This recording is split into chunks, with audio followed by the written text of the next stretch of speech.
Specially यही दुईटा जिनस बनइले गाँ कथा बहुत मन पड़े। कौ दुईटा जिनस कथा मुझे कहूँ देखु यही दुईटा जिनस कथा ही मुझे कहूँ से चकुली पिठा आउ है आलू भजा। चकुली पिठा सांगे आलू भजार कॉम्बिनेशन सेटा बहुत आगुरी आसी।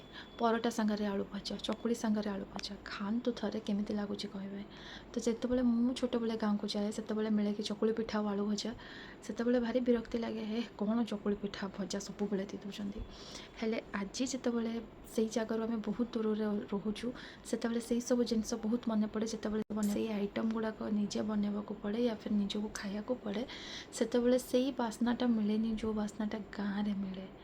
तो आपण मैंने कहे कि यहाँ जो जिनस बनाई चकुली पिठा पखाल आलू भजा आ चिली चिकेन डिनर रे खाइबा को प्रिफर करेंगे या फिर लंच रे कमेंट रे निहांती कहे कि ये कॉम्बिनेशन है जो खाइबार कॉम्बिनेशन केते जन को पसंद लगिला।